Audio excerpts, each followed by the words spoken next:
Hello, welcome to another video. So today we're just up near Braemar. We just left Linn of Dee car park and we're going to do a couple of remote Munros, An Sgarsoch and Carn Eadler. The bike's proven to be a good, wise choice, taking no time at all. It really is a fantastic cycle. We're making good progress. Just want to check out this building up here, see what it is. It's only a red house boffy. Could have stayed here last night. Forgot about this one.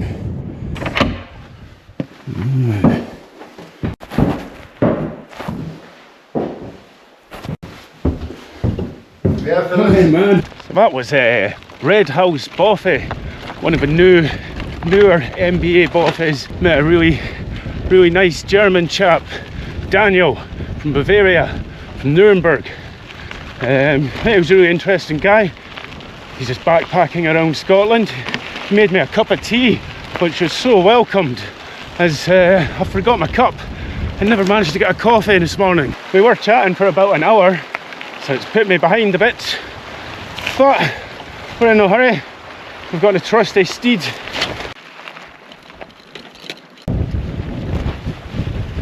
That's about 12:30, so we're just going to stop and have a bit of lunch. Was it the right choice to take the bike? Absolutely yes. I mean, we still have about 5 kilometres to go, I believe. Just over a kilometre to Geldie Lodge, where I think probably have to leave the bike somewhere around there. If doing these hills, highly recommended to take a bike. The track's excellent. Here's what you'll be walking or cycling. So we just have Geldie Lodge, I believe, up here. The river's maybe proving a bit too difficult to cross with a bike. So I'm just going to leave the bike here and we'll go on foot from now. We have Geldie Lodge in the distance there. Could definitely camp up at Geldie Lodge. Nice flat ground. I haven't spoke so much about the hills that we're doing today, and that's partly because of the cycling, but also partly because of difficulty in pronunciation of Gaelic words. Well, for myself.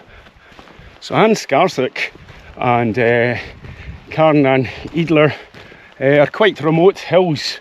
The round trip is 26 miles, hence bringing the bike. An Sgarsoch, Sgarsoch Beg and Carn Eadler. Pretty unspectacular when viewed from this aspect. Pretty nice views beyond to the higher Cairngorms. We haven't seen many people at all today, so if you like being on your own when you're out walking, then these guys are in the hills for you. In fact, you know, Daniel, the guy I met in the boffy, had remarked that I was the first person he had spoken with in 2 days. He was quite chatty. But it's always good to meet people from elsewhere with different stories to tell. I don't know if you want to read that or not, but it's the Geldie Woodland Project. This winter, more than 100,000 trees of native species including Scots pine, rowan, juniper, birch, alder and willow will be planted within 6 enclosures along the banks of the River Geldie and the hillside above. Wow, some natural regeneration I think this landscape can do with a bit of sprucing up. We could do with more trees. It's a bit barren. I'd be regretting leaving the bike behind. Some of this track is fairly alright. It would be fairly bikeable, I would suggest. The choice is yours. You could leave your bike at Geldie Lodge, or you could try and cycle up a bit further. Although you might be pushing your bike at certain points, a lot of flat bits where you'd be making progress. So you'll come to this cairn here. Now this path This will take you to An Sgarsoch, whereas this one continues to Carn Eadler. If you're following the Walk Highlands route, it suggests Carn Eadler and then proceed into An Sgarsoch. We're not one to go against the grain. We'll do the suggested route. So I think this is the end of the, you know, the nice kind of sort of path or track.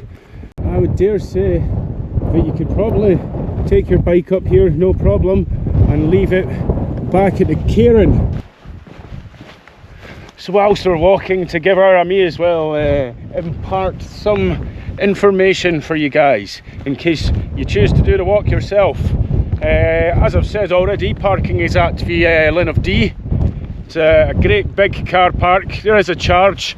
The charge is £4 for a car, £5 for a motorhome. Alright, no bikes beyond here, perhaps. I mean, you could, if you're mental. Excellent, look at that. It'd be a great spot for camping. So it would. Okay, so we're going to park our arse down here for 5 minutes. What's the point in rushing on a day like today, eh? We're just leaving our river spot behind and back walking. So the path kind of just turned into your typical hill path, just eroded into the peat. So this is your path. The path's pretty good today. I can imagine for that ordinarily it is pretty boggy. As I've said before, we haven't had a lot of rain September, or certainly not in the last 2 weeks, 10 days or so. It really is a huge expanse of just nothing. Very remote viewing. It's maybe hard to see on the camera, but I can just make out a path just going up here and onto the shoulder.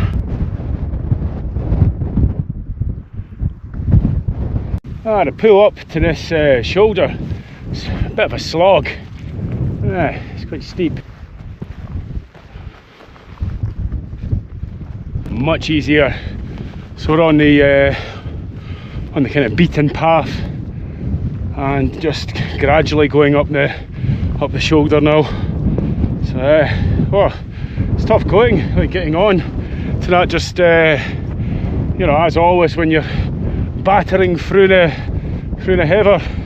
That's not overly windy at the summit, but yeah, hopefully there's a bit of shelter. There's the cairn here. From here it looks fairly substantial.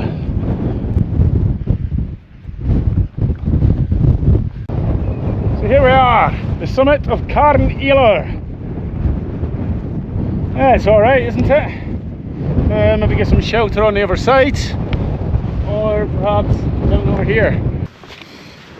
So we managed to find a bit just out in the wind behind the summit cairn here. So we'll stop and take 5, taking the view. We're leaving Cairn Eadler and we're on our way to An Sgarsoch. For much of the day we had been sheltered from the wind, sheltered in the glen there coming up. But now we're exposed, being battered. It's quite cold with a wind chill.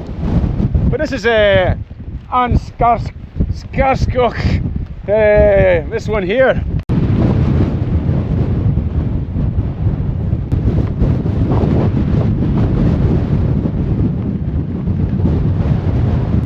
Brutal.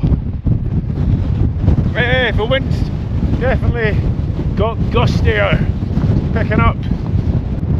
We are just up here. So we've dropped to about 700 metres and An Sgarsoch, I can't give up, is about 1,000 metres, so that leaves about 300 metres just to climb up here. No bar, eh? No bar at all. Oh, it's nice being back out in the wind again, if only momentarily. As soon as we get up on these slopes we're going to be back into it. So we're almost at the summit of An Sgarsoch, just there. So we've reached the summit almost, and hope we find a little bit of shelter as usual for a wee 5-minute break and to give you a look around. So the true summit is still a bit up here, but I've just come across this and it's too cool not to have where we rest in here. Have a look at this. So this is man-made, of course, right? It's like a bit of an alcove into here. Right, so we're just sitting in the little alcove now. It's fantastic, really is fantastic. Completely out in the wind.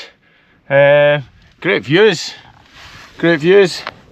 So yeah, gonna have 5 minutes here because it's bliss and the views are great. I'll just turn you around. So, aye. If it's a windy day, instead of going to the summit, get this wee alcove if it's free. It's deep, it's nice. But anyway, onwards to the summit. Yeah, so that was a great find, and true summit's just going to be up here. This is a bit of a cracker as well, isn't it? It's a good cairn. So there's not much shelter from the wind here. So I'm going to leave the video here and I'm going to say goodbye. But thanks very much for watching, and if you've been putting off these hills because they're so remote, then don't. It's a really good walk, and as you've seen, hopefully, lots of places to camp, lots of options to doss down for the night, the Bothy for example. So yeah, it's a fantastic walk. I'll give you some views from the summit and some views of the route back down. Thanks again.